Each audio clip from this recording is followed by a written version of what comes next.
are dying. Rhetoric and alarmism. Dinosaurs heat wave.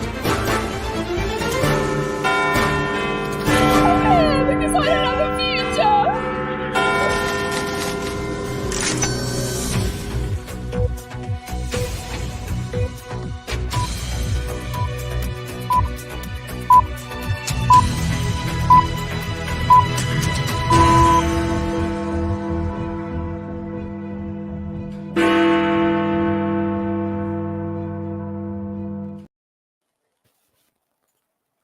Hello and welcome to the Climate Debates Climate Week live stream. It's 27th July 2023, but for all the weather, it might just as well be the 27th of October. Nonetheless, the week has been dominated by news of heat waves, heat waves, heat waves, heat waves, heat waves, heat waves, heat waves. Deadly global heat waves, undeniably the result of climate crisis. Scientists show for sure. We'll find out whether that's true in a minute. I don't think it is. I'm calling this Project Gaslight, reminiscent of Project Fear, which we will also, which is a comparison which we'll also hopefully be discussing shortly with our guest. And as the images have dried up, news teams have had to turn to scientists to make the news and to indeed make other stuff up. One of the things you're going to see a lot in the post-heat wave news cycle is this stuff of these attribution studies, this virtual impossibility of heat waves happening without anthropogenic global warming. They come in general from a scientist, a pseudoscientist called Frederica Otto, who runs a project called World Weather Attribution. And these are climate models upon climate models. And here's her website. I have a film, if you go and care to search for climate resistance on YouTube, I have a film called Eco Hyperreality, which is a bit of an introduction to the sport of weather attribution, which is an attempt, the attempt to say how likely it is an event was caused by climate change. But really, the issue is that this is not a science. This is a pseudoscience that makes that has no real test in reality. These seemingly scientific claims have a lot of drama attached to them, and that's why they're useful. But they have zero scientific use, and they have zero scientific content. You might as well be throwing dice or playing Minecraft or something for all the good it does you.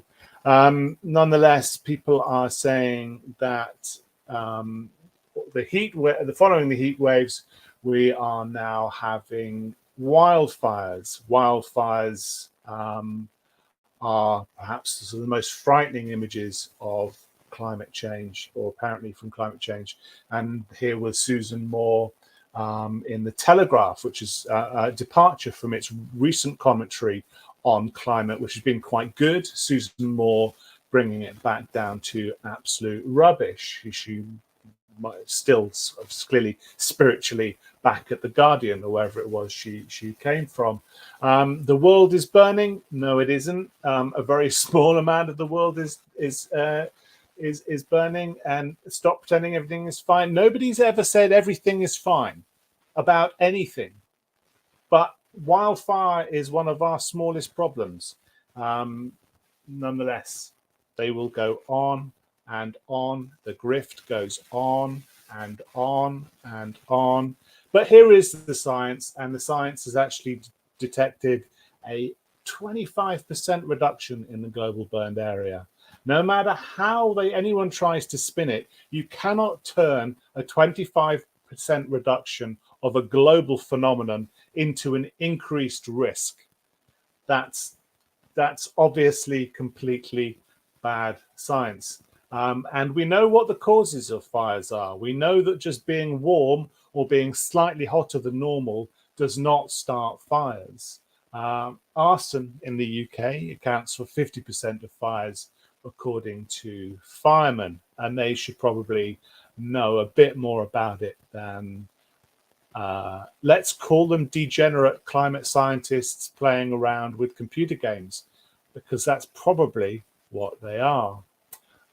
So on to our current phase of the news cycle is, of course, silly season. And that's why a lot of these stories about heat waves and wildfires feed into them quite so, with so much drama and whatever other psychological problems these people have, these journalists have. This is one day's content from The Guardian on the subject of climate crisis. You used to be able to fill half a newspaper with that much rubbish. Now they just are just churning it out. And we're getting figures back like Roger Harabin to help sustain the narrative, and the likes of John Harris, who loves an existential crisis. These men need existential crises, and without existential crises, they will be suffering existential crises, it seems to me. And then at the top left there, we have climate scientists wondering why we aren't more terrified. Or maybe it's because we're closer to reality than most people. Than climate scientists. Most people go out in the street in the heat wave, and they probably enjoy quite a lot of it. They don't see society breaking down because they don't have a computer model of a dependency between the climate and society. Right? They don't. Their view. They can see how things work without computer models. And it seems to be the case that computer models are quite misleading at times like this. Nonetheless, of course, the alarmist in chief himself has declared that the end of the era of global warming has ended. Antonio Guterres, General Secretary of the United Nations, says that the era of global boiling has arrived. Well, that's some silly drama. Hopefully, though, there are signs that some scientists are turning their backs on this silly alarmism and are beginning to challenge the likes of The Guardian for their daft comments. I will not give these two too much time, though. We need to move on. We need to speak to Ed, and we need to speak to our guest. One of the pernicious effects, though, of all of this alarmism, I want to argue, is that it makes non-entities into extremely dangerous ideological zealots. Here we have Adil Ray, not particularly interesting person, deciding who may and may not speak because of what their views on climate change are. That's manifestly dangerous. And as we have seen, as we showed in the last week, summer remains the safest of all of the seasons. Right, moving on. Global news. It looks like China, as we pointed out last week as well, and possibly the week before, China looks like it may be withdrawing to some extent from the Paris Agreement, really upsetting the Biden administration and the likes of John Kerry. Back here in Britain, it looks like climate lawfare, it may have reached the end of its natural life. That's lawfare and shareholder activism. As Client Earth, it's a big lawfare outfit, has a turnover of I think tens of millions of pounds a year, tries to take everyone to court to bypass democratic control of policy, and it looks like they've had another loss, a bit like the Good Law Project.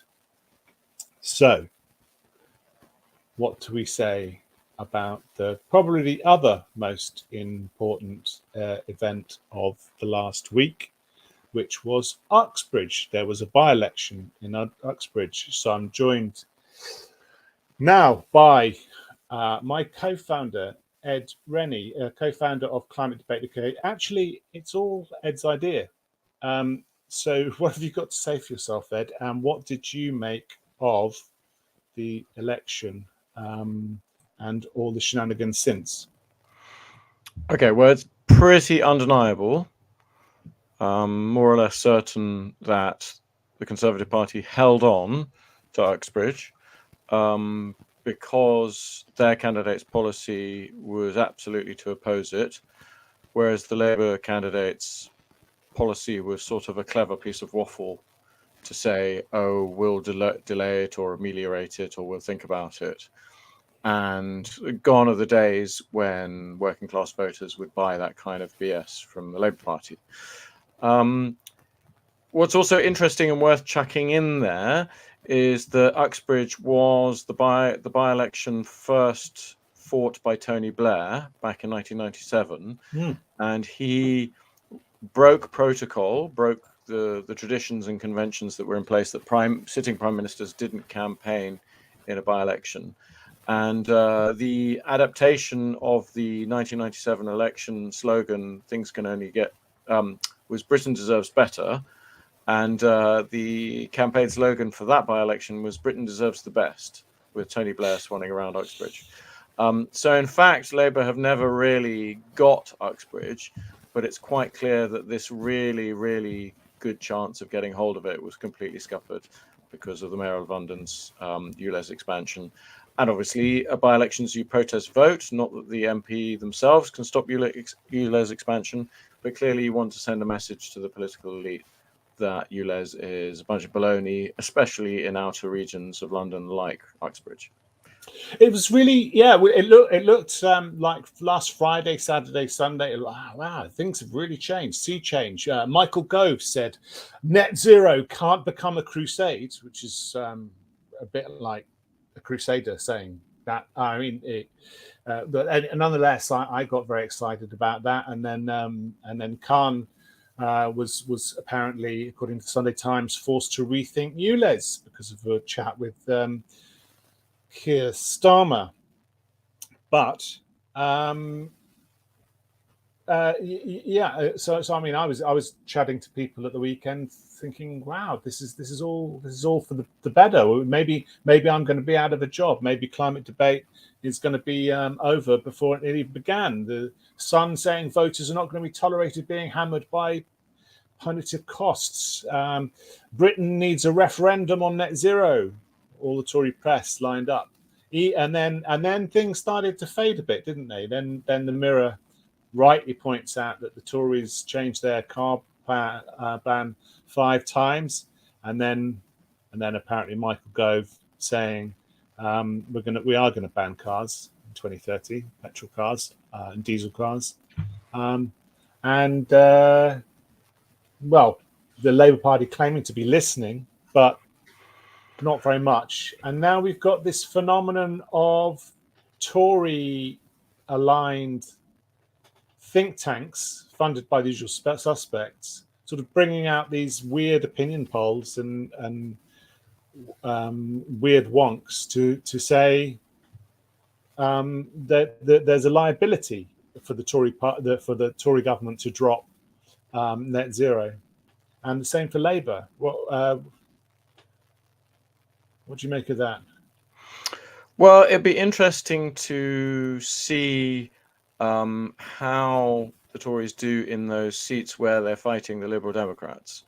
That would be an interesting one. I think this is overstated, that their moves to appeal to the red wall and their new conservative-minded Labour voters in what's often called the red wall, and how they're they've got to do this balancing act. So it'll be those people who say, well, you've got to appeal to these people who tend to vote Liberal Democrat. Never mind that, a lot of these places voted Conservative in 2015 and abandoned the Liberal Democrats. I would say that needs to be taken into account. But what the Tories do need to do, if they want to be taken seriously on this stuff is they have to do things before the general election. They can't just promise them in their manifesto, make promises that basically say to the electorate, look, we're pretty rubbish, but aren't Labour awful? They've actually got to do things. They've actually got to deliver, and whether it's cutting back some of these green taxes or ridiculous subsidies for wind farms, or on the migration stuff, they've actually got to do a little bit of delivery and not just promise jam tomorrow. Well, that's right. Yeah. So which way is the waffle blowing? Are they waffling for the sake of the climate skeptics, if you like, or are they waffling to keep the green blob on side? It's well, both. I mean, waffle enables you to pretend you're appealing to both sides, which is what, quotes, good politicians do. In that sense, it's the same old politics. Yeah. Well, we haven't. I mean, the only sort of doing so far has been Grant Shapps sort of saying he's going to max out oil and gas in the North Sea. Great. Okay, we'll see. And some waffle from Sunak on proportional and pragmatic. I'd like to. That sounds a bit strong and stable to me. Yes. And then some pledges on maybe watering down gas boiler builds for boiler. Yeah, go on. It's action, not words. They say these things. It doesn't make any difference. It's when people are actually being told you have to remove your gas boiler or get rid of your petrol car or put in a heat pump or whatever nonsense it is. This stuff needs to actually be postponed / cancelled, rather than just saying they're going to do it or think about it. You'd think, wouldn't you, with Matt Hancock coming out to speak for the Conservative Greens, that they would go, okay, well, that would be an opportunity. Surely Matt Hancock is poison, and they would want to. They'd like do the any sensible person's going to do the opposite of what Matt Hancock says, and say. But here he is anyway, and I'm sure he's taken some handsome reward for these statements. Alok Sharma probably has a bit more. I mean, probably people dislike him a bit less than they dislike Matt Hancock, but that's because Alok Sharma was responsible for COP26. He was president of COP26, wasn't necessarily, which has yet to be sort of seen as toxic as lockdown was, which is what Matt Hancock sort of championed. But there he is, Alok Sharma, and he's the guy who, I mean, was not long ago celebrating blowing up Ferrybridge, doing sort of pieces to camera, going how great the green agenda is, and so on. Yeah, I mean, the Tory party is divided. It's very divided on this. The Tory party is a coalition, as is the Labour Party, and they're both. The divide is clearer and more obvious in the Conservative Party, but as we've discussed on previous occasions, it's there inside Labour as well. But also, I think the Peter Mandelsons and the Tony Blairs, who are trying to soft pedal a little bit of this climate stuff, deep down they've totally bought into it, in a way that some people who are skeptical of the alarmism in the Tory party are much clearer that they understand that this is just kind of overblown by orders of magnitude, different orders of magnitude perhaps between them. But the thing is they're not that as influential as people would like to make out at the top of the Tory party. I mean, you've got Lord Frost and a handful of others, and you have got Graham Stringer on the Labour benches as well. But he's probably one person. I mean, there may be another who's incognito, but you've got one Labour MP, and you've got a handful of Tory MPs who are like Steve Baker, who are quite sceptical. But again,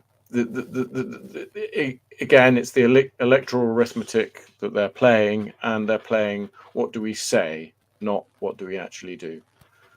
So if we're gonna go full on into North Sea oil and gas and everything, particularly shale gas, Rishi should undo his ad hoc promise he made at the first PMQs to the leader of the Green Party, and go back to what he was saying when he was campaigning against Liz Truss, and at least move on, at least looking into, is there any shale gas available in this country? That's a good point. Yeah, so it's all good, well and good for Grant Shapps to say he's going to, extract as much as you can from the North Sea, but it is fracking that really counts as a sort of symbolic, symbolically, if you like, to signal what their intentions are. It's just juggling from now on. Anyhow, right. Moving on. Should we introduce our guest? So Pete North is going to join us. Well, he's right here backstage. Pete North, I'm sure, probably isn't new to anyone who's watching. A fantastic voice, one of the most valuable and insightful views or perspectives throughout the referendum campaign, throughout Brexit. More solid than all of the newspapers combined, and ran, if I'm right saying, was involved with the Leave Alliance and the Harrogate agenda, yes. which were attempted to bring some reason and sense to an often very silly debate. I say that as a committed Brexiteer myself. I think Pete was very good at opening my eyes to the fact that a lot of people who on our side were pushing things going a little bit silly, if I can put it that way. But now is resident at Turbulent Times, which I unfortunately don't have a screenshot of, which is rather silly. But if forgetful of me, please do a search for North and Turbulent Times, and you'll find a wealth of analyses there, and of course dating back for the most of the last decade too. Good evening, Pete. How are you doing? Good evening. Very well, thank you. So I don't know if you heard what what Ed and I were talking about there. There is there's been the sort of over the last week or so with of course with all the heat waves, and we get this pretty much every summer, but there seems to be a quite a new sort of velocity to it, if you like, at the moment, which is a bit unusual, and there's sort of some sense of desperation to it as well. Do you notice like some resonances here? It's almost like a bit of a rerun of the EU question. The Project Fear stuff is a bit like what I was calling Project Gaslight. We're suffering many parts of the UK. It's 16 or 17 degrees centigrade. We're having heat waves from southern Europe being rammed down our throats. And there's sort of some establishment blobs behaving in pretty much the same way that they did back in 2016. Yeah, definitely. I think we're seeing kind of like they say a caged, trapped animal becomes more dangerous as the peril increases. And they're becoming more shrill over time, and there's a ramping up of the hyperbole, so they sense a change is coming. And this summer of heat waves has given them the ideal vehicle to ramp up that hyperbole, because this has been a deferred debate. This is kind of like, in fact, there's many parallels between this and Brexit, because for a lot of years they did consistent polls and EU membership wasn't in the top 10 of public concerns, and you tried to bring it up and people would say, oh no, people are more interested in schools, hospitals, the Iraq war, or any number of issues, and they'll just say, EU membership isn't important. But actually it turns out that it was important enough to threaten the Tory party. It was destabilizing politics and politics on the right. It grew in momentum, and it got to the point where David Cameron couldn't afford not to give us a referendum, particularly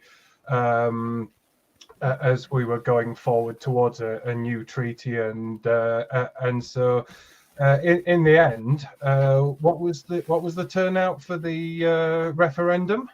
I think it was 70%, wasn't it? Well over. Yeah, it was a bigger than anything, certainly in the post-war.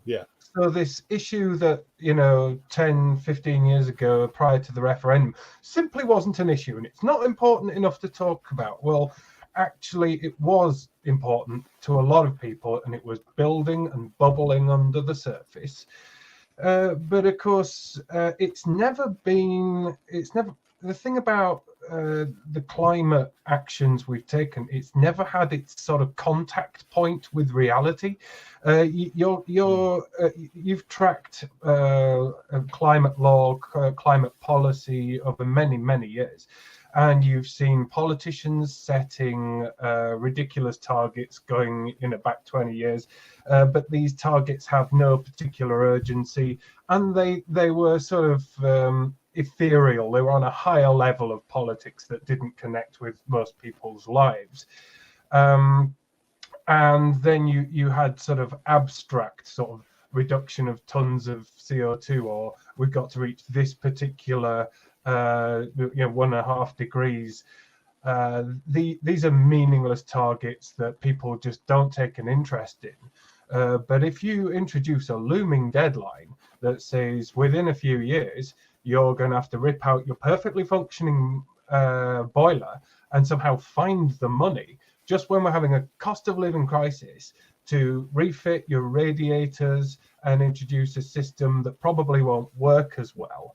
Oh, and by the way, your nice little second-hand Vauxhalls that you've been buying all your life, forget about that. That's not happening because there's going to be no more second-hand cars. You're going to have to buy a brand new EV. You're going to have to find 35,000 or go on the bus. Buy just I think I saw a Vauxhall Corsa EV on sale for £38,000. The only way I'm going to part with £38,000 for a Vauxhall Corsa is if it's made of platinum. It's not happening. But basically, there's this sort of assumption that society is going to adapt, and like lockdowns, we're all just going to work from home, and we're all just going to stay in our little homes in our 15-minute neighborhoods. And the more you piece all of these policies together, they're asking us to go to pay more on our bills and to make major sacrifices towards technologies that are unproven, aren't going to work, and are going to make our lives poorer and less free. And so there is an urgency. There is now a debate happening that was never happening before, because it has real tangible consequences for people's lives. And there's more and more people waking up and going, no, we don't want this. And not only do we not want this, we've just had 2 years. We know the game now. We've had 2 years of the media going absolutely ape, massaging cases of COVID.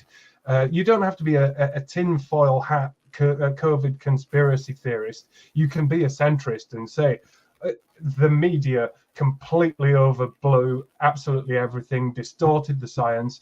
It was the projections of deaths. We were looking at exponential rises that just didn't happen, and they scared the bejesus out of us, and nobody took any responsibility for it. And we know how science is abused. We know how news is manipulated, and people are starting to see the parallels between what happened with COVID and the shrillness of, obey the science, listen to these experts. And we saw endless experts popping up out of the woodwork during COVID, and they couldn't reach a conclusion between them. And the only way they could establish a scientific consensus is by making damn sure anyone who disagreed was silenced or piled on and had their careers destroyed. So people are a lot more aware of what's starting to happen with the climate debate, and the result is not going to make anybody better off. And so the politics of net zero, the politics of global warming, has finally landed as a real, undeniable thing that's going to stalk politics exactly the same way EU membership has. In fact, now that Brexit is out of the way, it becomes the new vehicle.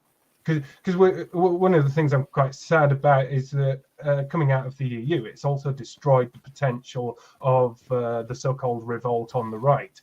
We saw from the by-election results that UKIP, Reform, all the rest of them, there's about half a dozen different populist right parties. They're now going nowhere. They're dead in the water. This is the vehicle by which they will be able to erode the Tory vote, and the Tory party will have to eventually listen. Right. It worked before, and it's going to work again, and these people are going to lose. Well, I imagine there's going to be people who are also on the on the Labour left who are disappointed with that that return to that kind of dynamic too. But interesting what you're saying there between that kind of froth, a kind of angry froth of institutions and people sort of setting out all this alarmism, and then in the background of these enormous global agencies or supranational institutions, this sort of process of building up the EU, or this process of sort of building up well, I'm talking about the World Health Organization, not quite the same, not constituted quite the same as the EU or the IPCC or something, but nonetheless fitting into the UN architecture, which I guess is the supranational project it's sort of part of, in the same way the EU wanted to build, like, put the precautionary principle into its constitution.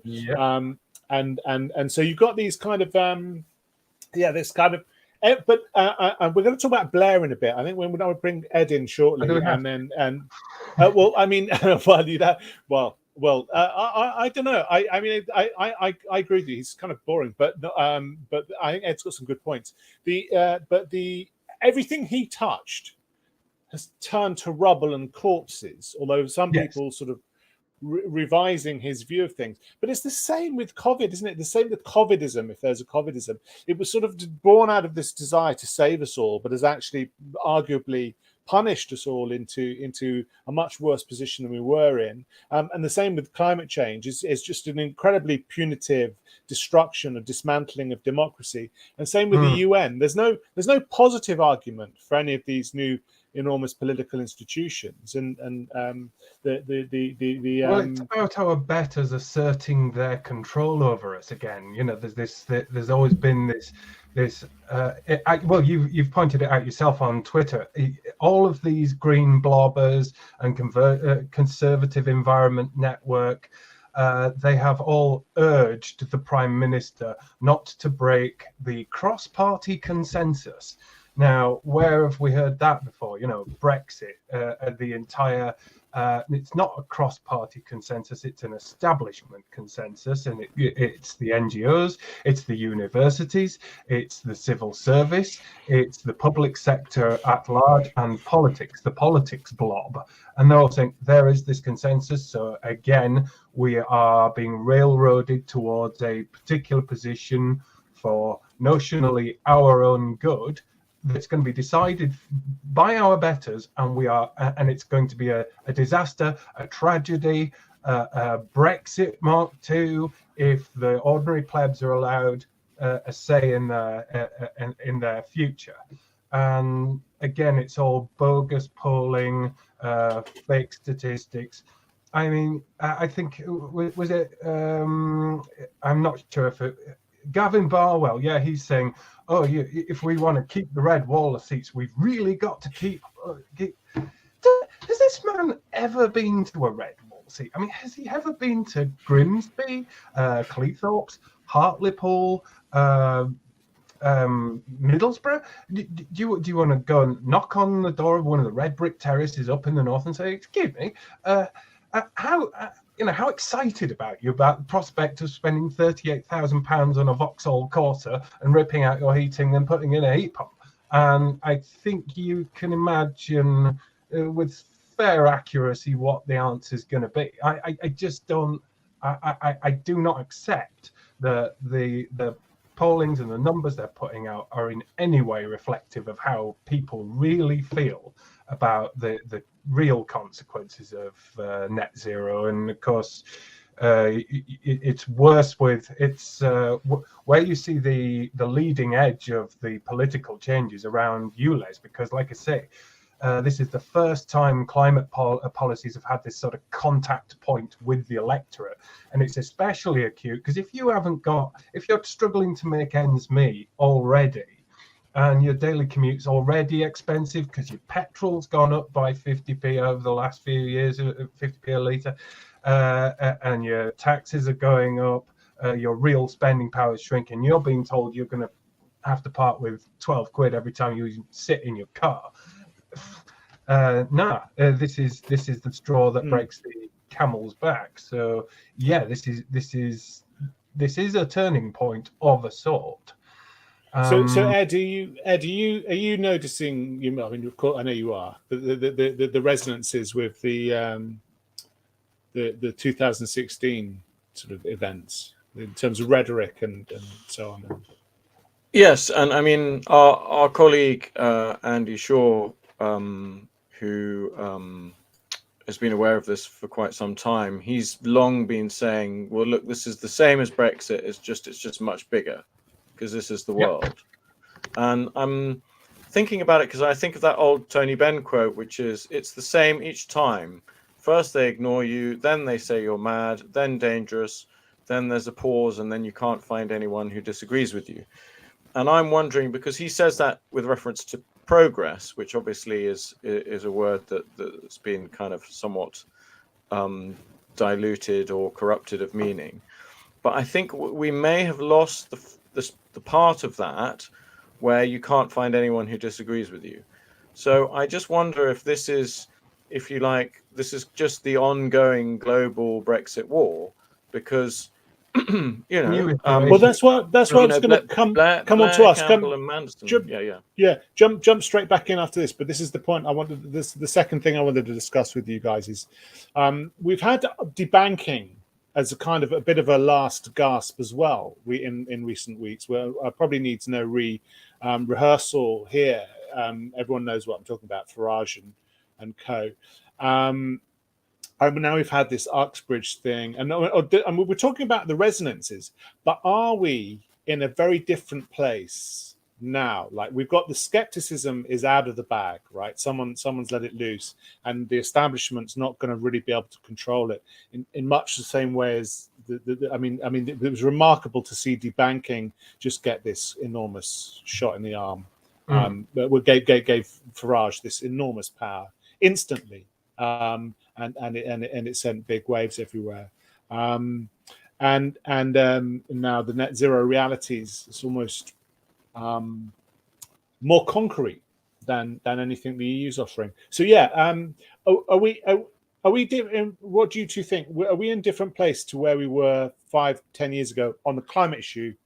Never mind the rest of it. Well, I think if you look at the Brexit arc, it started off with UKIP toiling in obscurity for many years, and then it won its first 3 MEPs, and then got its 11 or so, and then the rest is history.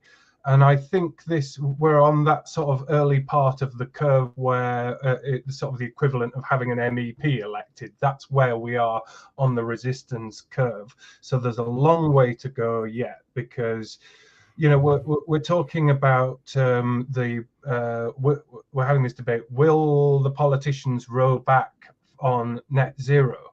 Well, of course. How do you even begin to do that? Because net zero doesn't just appear with Theresa May and Boris Johnson. It goes back, as you well know, to the 2008 Energy Act and the Climate Change Act, and several instruments before, and then it's dovetailed out into local authority governance, planning of houses, energy efficiency. Every regulation that's come out of the EU that we've adopted has gone through the net zero prism and the zero carbon prism, and to date we might not be out of the EU, but we are still subscribers to the Paris Accords. We are still through the TCA adopting UNIS standards, ISO standards, all of these global bodies, and every standard they create goes through the prism of how do we introduce circularity and recycling into the economy. So the net zero and environmental ideology is so pervasive that it's difficult to find a corner of public life and technical governance that hasn't been infected by it. And if you're going to take the big headline stuff, what about the ice ban? Well, of course, the economic strategy has been attract the likes of Tata and heavily subsidize them to build gigafactories. Once you've gone down that road, what do you do then? You suddenly turn around and say, well, it's getting a bit tricky up yours, never mind. I don't see it happening. Similarly with heat pumps, they've invested an awful lot. There's all these targets. And even if they wanted to repeal any of the legislation or delay any of the deadlines, does any Tory Prime Minister have the majority in the political capital to do it? I don't think Sunak has, because he's lost half his party to the CEN. And like the Brexit dynamics, you've got a public that has voted for Brexit, but you've got a majority Remainer Parliament. And so it's only out of their last shred of basic democratic obligation that we left the EU. This fight isn't over. Parliament stacked with people who think we must go to net zero, whether it works or not. So yeah, we are a long way off seeing any tangible policy progress from having protested it. So I'm not at all optimistic right now. I think, Pete, I read a tweet from you that you seem to think that there might be a postponement of the petrol car ban and the gas boiler ban. 5 years, and yeah, exactly. So that they might do that as a way of kind of, trying to get themselves through the next election.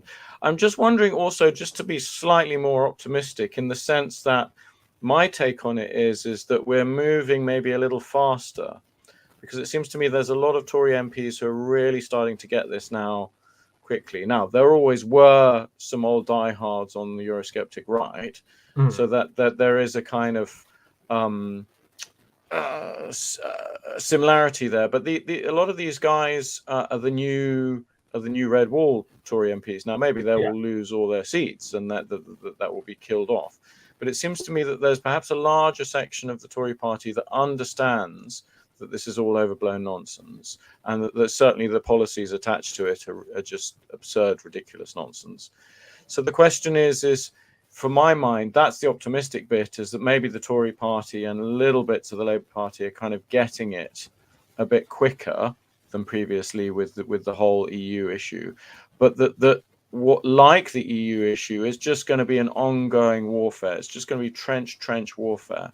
Yeah. And the fact is that the Remainers never stop fighting. From there was a moment when on referendum night when Alistair Campbell talked some sense, but he's never said anything sensible since. And you just got these people who are like Campbell, who are in the front line, loads of people behind the scenes, and it will be a war of attrition, but it's before, if you like, they've lost. So they're going to adopt the tactics they've used post-referendum to try and overturn the result. But now they've got all that together, they've got their act together, and then they're going to fight this preemptively. So this is going to be a much more enlivened and quicker thing, but winning perhaps will be more difficult because the opposition isn't asleep at the wheel. Well, in terms of what winning, what does victory look like? Because I think we've already lost, because this has come far too late. Because if you want to reverse net zero, it's done an enormous amount of damage already. We needed to be building nuclear power stations 20 years ago. Instead, we doubled down on wind energy. We have made an absolute pig's ear of the national grid by reconfiguring it to cope with intermittent energy. There simply isn't the time. We needed to be building new nuclear stations. If we decide tomorrow that, hey, we're going to build all of these small modular reactors and a few biggies around the country, well, we can all celebrate. So, yeah, job well done. We've got there. We've finally changed the tide. But how long is that going to take to come on stream?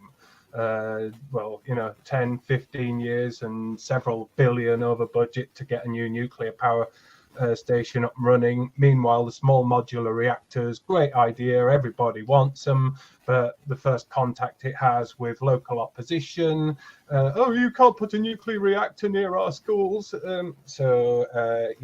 You're then it's that. Oh, and of course, there's going to be legal challenges. So the road to nuclear it's a non-starter for at least 20 years. So what have we got in the meantime? Gas, and of course, if we go and build any new gas stations, you're going to have very powerful legal challenges with millions in donations, challenging new, like they did with Kingsnorth. They will go in for, this is the absolute absurdity, they will even attack backup capacity for windmills. So like the asylum immigration debate, we've made all these laws to supposedly stop it, but still the whole thing can be challenged under the guise of ECHR. So long as we're not repealing things like that, and we're not repealing the means by which these people can challenge new energy infrastructure, then they can keep making us poorer.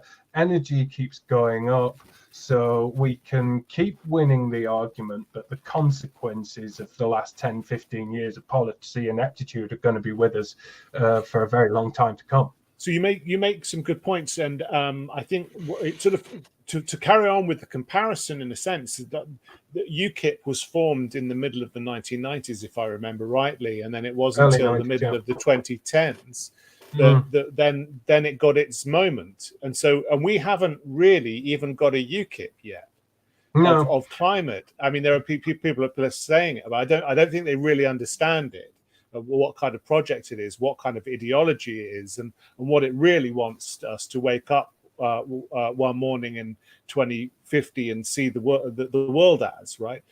Whereas there were a few players that saw instantly in the 1990s, or perhaps even before, what Europe was about, and said about challenging that, understanding it, putting the alternative ideology. I'm talking about Scared and, of course, Farage and certain Norths and so on.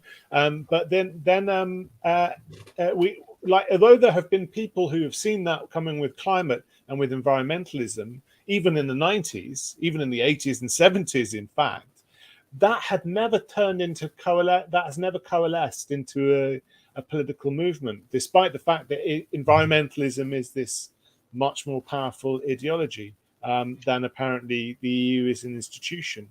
Yeah, and in a two-party system such as ours, I don't think we're not going to see a repeat of UKIP, because they're not going to let it.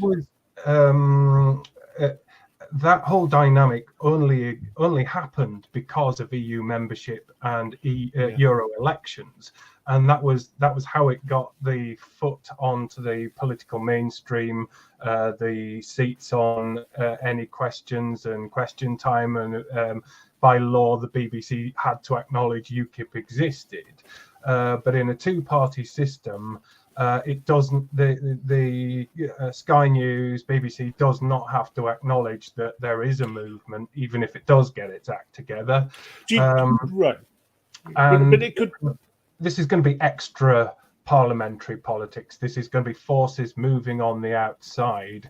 This is going to be pressure points applied to sympathetic MPs. So it's still going to be politics done through the old parties, but maybe it's going to involve sort of targeting a few lords as well and get them to gang up on MPs. This is going to be a backroom revolution as opposed to by force of votes, I think. Do you think there could be a popular movement without necessarily, like the Together associations had some really big successes in sort of changing the conversation, I think, in this area? Doesn't necessarily stand for election. What we're going to see, and we can see this from the by-election results, is that Labour isn't surging ahead. Labour isn't beating the Tories. They have only marginally improved their vote standing. but anyone who would have voted Tory is staying at home. They're not going to Reform. They're not going to UKIP. They're just saying, not having this. And so I don't think we're going to see that apathy vote pivot. But not the vote, but external pressures all the same. But that in itself, staying at home is external pressure. The stay-at-home bloc has an effect on the outcome of elections, and the message will be: if you keep this up, then we're still staying at home. It's the Tory party's job to persuade its traditional supporters that it's actually worth going out and making and voting for them. For as long as net zero is a thing, for as long as they're taking our cars and our heating off us, then the Tories quite rightly can expect to lose. And So then, Ed, you think that Blair and Mandelson are working in the background to try and cause the Labour Party to pivot on these issues, don't you? Well, I mean, yes, but advisedly, in the sense that Blair certainly is still signed up to, climate change is the biggest global challenge, but he's long said things like this, where he says, if China increases its emissions, then that wipes out our reduction in emissions of 1 year in the UK, and that's abolished. He's saying that China. now. Yes, by 1 month in China. So he's saying 1 month increased emissions in China, that obliterates any self-sacrifice we're doing in the UK. Now, but he was saying things about like that, quite soon after. In fact, when he was Prime Minister, he was still actually saying things like that. So it's not with Blair. I mean, ironically, it's never new. It's always the same old record. It just sounds sensible because he's less insane than someone like Ed Miliband. But the point is that what's happening is that Mandelson, to a greater extent, I think, but also Blair, are trying to. I mean, Mandelson's key quote was, "Look." And I've improved the quote actually. I've upped it. It's the red wall doesn't want Greta Thunberg with a red rosette. That's not who they want as their candidate. Peter Mandelson actually did spend a bit of time in Hartlepool. They quite liked him in Hartlepool. So although he's out of touch in many ways, he's a little more in touch with the real world than people in the Green Party, the Lib Dems. And certainly, as I say, one or probably both of the Miliband brothers. So the point is that he's also trying to communicate with the Times as well. So he's trying to communicate with the establishment and say, look, we can't go crazy. We've got to moderate a little bit. And that's sort of Blair's doing the same thing. The great coup, if you like, of Mandelson and Blair back in the early days was getting, the Sunday Times magazine doing 3 or 4 really big profile pieces on Tony Blair. So that's the establishment paper, right? That's the paper that a la any yes prime minister or yes minister, right, whichever one it was, that's the paper of the people who actually run the country.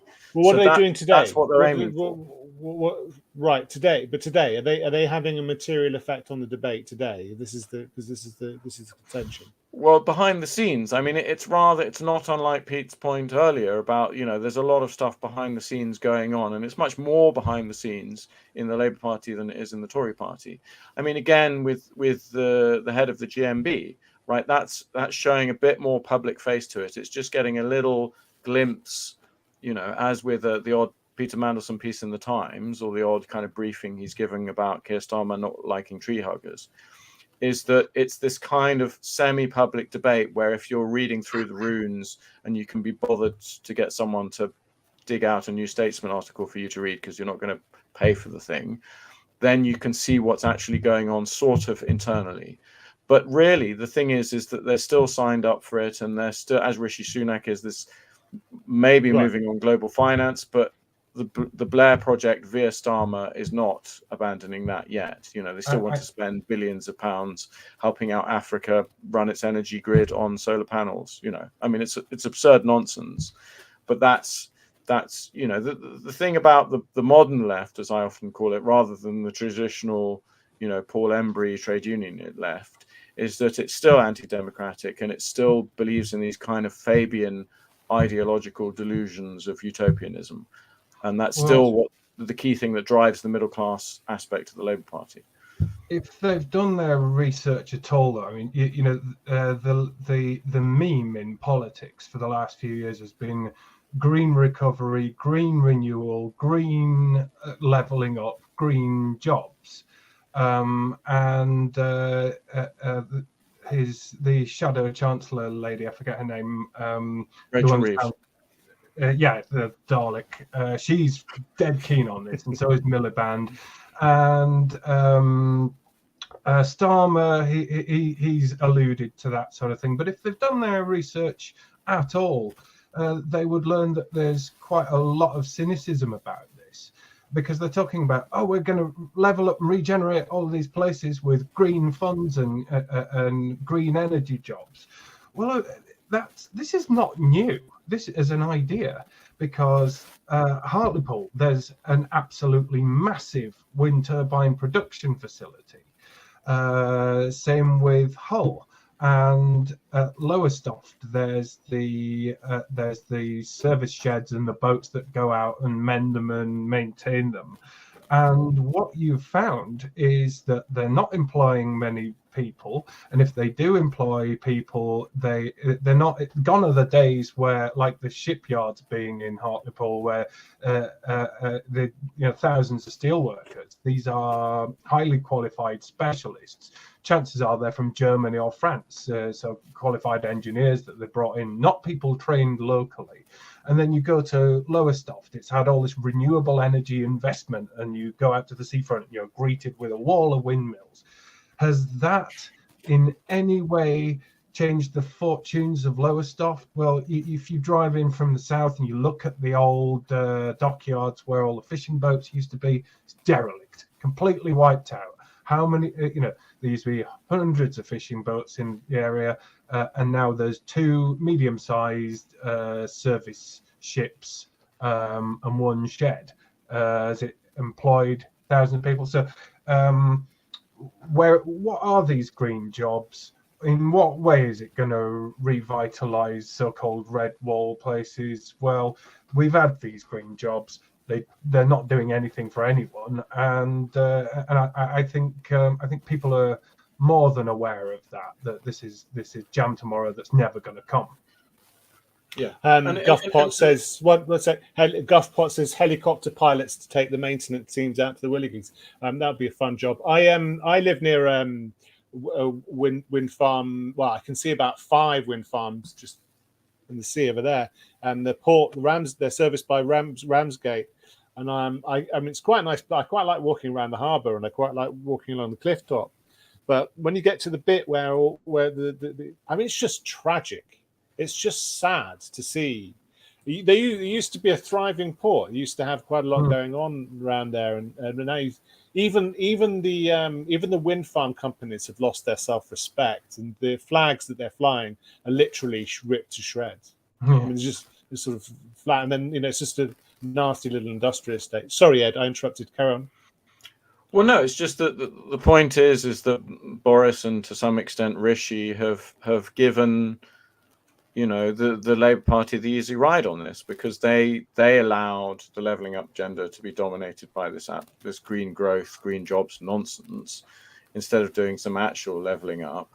A lot of people think Michael Gove is impressive in delivering or pulling together something to deliver for the North and the Midlands. I'm severely sceptical that he is, because although he said these points about the green stuff not being like a religion, I think it's built into his plans to level up in these constituencies. So, I mean, I think Peter's absolutely right to say what's going to happen is the Tory vote, the traditional Conservative Tory vote, isn't going to come out.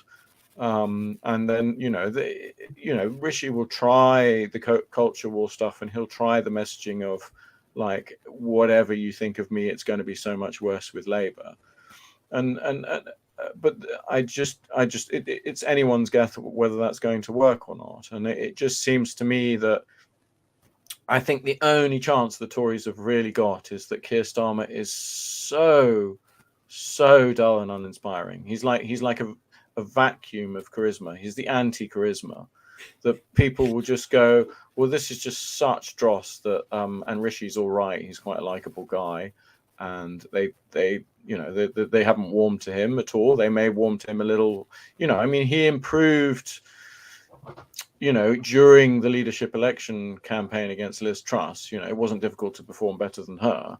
But obviously, he did indeed. He won a substantial chunk of the Tory party vote, so that you do get that feeling. But you do see that the turnout is just going to drop. It's just going to drop, and it's really a throw of the dice as to whether you get a small majority one way or the other, or a hung parliament. It's just I think that's the way it's going to go in the next couple of years. I think whoever gets in, though, is going to have to confront the reality. It does not matter whether they reject the anti-net zero sentiment at all.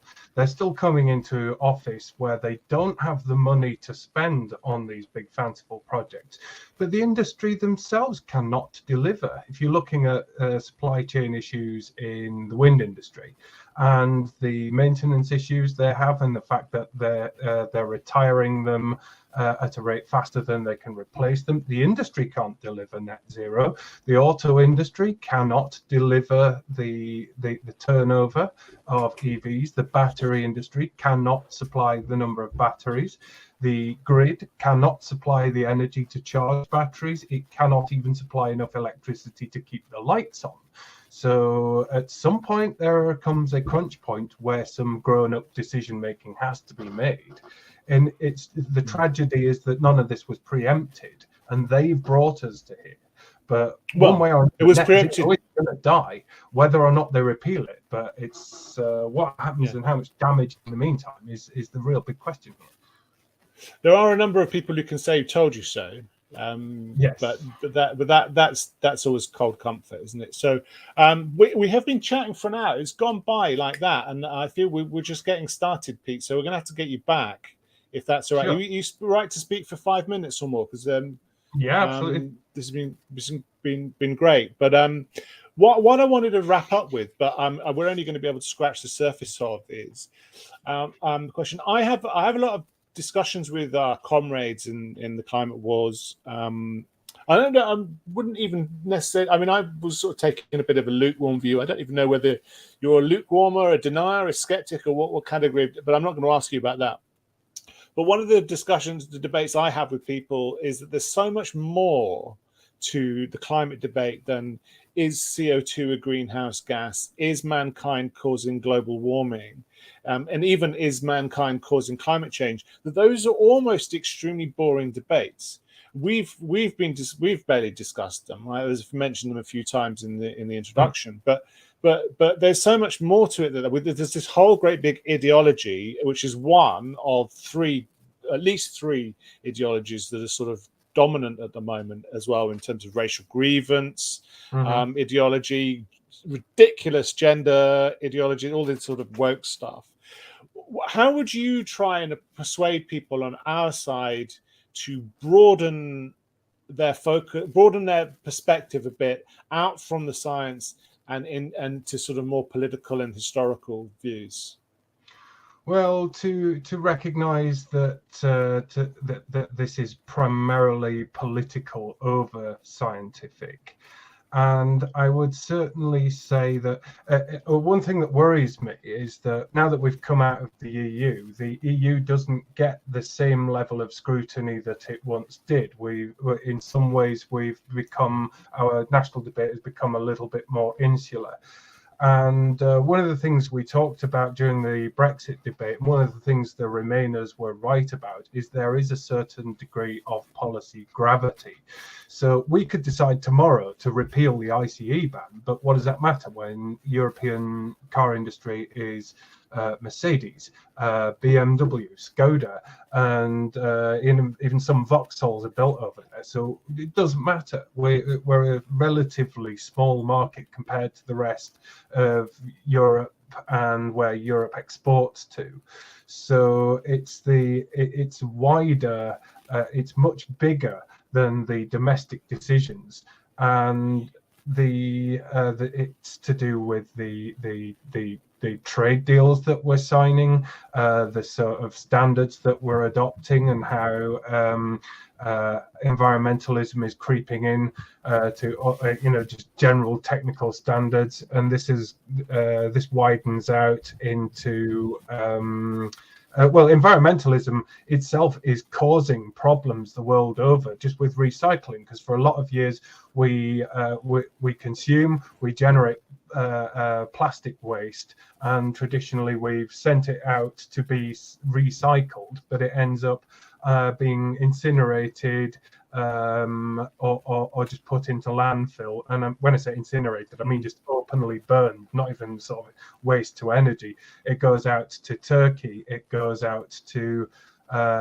Malaysia, it goes to Africa, where it just gets tipped into watercourses. So this the evils of environmentalism tie in with multiple tiers of trade politics, and all the different consumer habits. And though we are notionally a virtuous people, we don't mind buying cheap Chinese tat off Amazon. Look at the garments industry. We buy single-use garments. We give them to the charity shop. The charity shop can't sell them. It bundles them up into bales, chucks them out to Albania. They take what they want, and the rest gets dumped on Africa. And they have mountains of European garments in sort of Gambia and different parts of Africa, where they're just mounting up. People go and take clothes for their kids and their families. So Africa can't stimulate its own garment industry and clothing and fashion and retail, because we are absolutely wiping out those markets with our waste products. And so it becomes a vehicle. Environmentalism becomes a bit of a vehicle for protectionism of various different kinds. There's that, but we're also they're talking about climate refugees. That's the big bullshit at the minute. So everyone's worried about immigration, but we are causing it. It's not the brush fires, it's not the climate heating up, it's our dumping of our surpluses and our waste on Africa that is polluting Africa, destabilizing economies, undermining new startups, and that's what's causing so much of the destabilization and the waves of migration. So virtue signaling has consequences. Ed, do you want to come in on that? Well, one of the things to chuck in was something that was mentioned in a previous live stream, which was that this banning or no longer making petrol cars ruins our car export industry. I mean, yes, Europe's too. But of course, because, people all over the world who are buying petrol cars from the European and the UK car industry will no longer be able to do so. So once again, you're screwing over manufacturing yet again. But I think there is, it comes back to the point I was making earlier, which this is very much a global fight. And I do remember one American political strategist, lobbyist. He came over to London, and he was very flattering. He said, if you win London, you win the UK, and if you win the UK, you win the world. Now, I think that's not really true, because obviously what Brexit showed was you don't have to win London at all. But I think there is. I mean, it's going to be really interesting. They're going to try and take out Trump. They're doing everything they possibly can, because he's the only presidential candidate likely to win who knows that this is all garbage. I mean, I don't know what Ron DeSantis has said on this stuff, but so the question is because it's a global fight, then it has all these global consequences. And Pete's absolutely right. It's pretty awful for the developing world. Never mind the future energy that they're not going to be able to produce if they buy into this energy transition rubbish. Burning in the middle of it, and that's that's going to have fallout. Of course, Ukraine is, as much as it's the breadbasket of the world, it's also a major minerals and coal producer, but that's all flattened now. The infrastructure's gone, the transport's gone. Europe is going to have to decide between heating and eating. All of this is these were stupid ideas. Net zero and environmentalism, they were stupid ideas before the Ukraine war, but in this period of geopolitical and global instability caused by this single conflict, again, reality is going to have to, it's going to beat politics to the post on wake-up calls. But when do we act? And Pete, just to chuck in on the end of that, of course, the EU wants Ukraine, and it wants to do green growth in Ukraine. Oh yes, the green build back better. Yes, we're not going to put your coal mines back. We're going to give you renewable energy and solar panels, and yes, we're going to turn your Rust Belt into an eco utopia. Yeah, and you can't use fertilizer. Don't use fertilizer in your agriculture. Yes, destroy agriculture. And of course, all the what you'll get is all the young Ukrainians just clearing off into the EU, just like the young Poles did, leaving a rump of old conservative Christians who are going to be thinking, if we want heating this winter, we might actually be better off with Mr. Putin. So there's going to be that across Europe. I think people are going to be thinking, how important is this war? So whether people can heat their homes and eat during winter, it is going to be the decider as to which way this war goes. Yeah, well, you can also see Trump comes in on there whether he gets the presidency, because he would want to end that war. But this is just another reason why they want to take him out. Well, gents, I think that may be a point at which we wrap things up. Although I could go on, I think we could have this conversation carry on for many hours. So I hope Pete will come back. Certainly will. And so I will say thanks very much. Do check out Pete's Pete at Turbulent Times. And I'll say thanks very much to him and to Ed Rennie. I hope you've enjoyed this episode. I think we managed to get through an hour without any gremlins, with no lights falling over, no videos failing to load, no sound problems. Well, maybe I haven't played it back yet, so I hope there are no sound problems. So I think things are maybe improving, or maybe it's because of the weather. Maybe it was all climate effects in the first place, and we should blame that. Please join us again next week. Please also remember, we're not just a website and a live stream. We are trying to change the debate in the UK, and we're working with others to try and help inform a broader, better understanding of the climate change and of the environment. So if you can, please do share our work, and if you can even more, please do support our work by going to our website and clicking on donate. Brilliant. Well, thanks very much for joining us, and thanks again to our guest Pete. We'll hopefully see you all next week.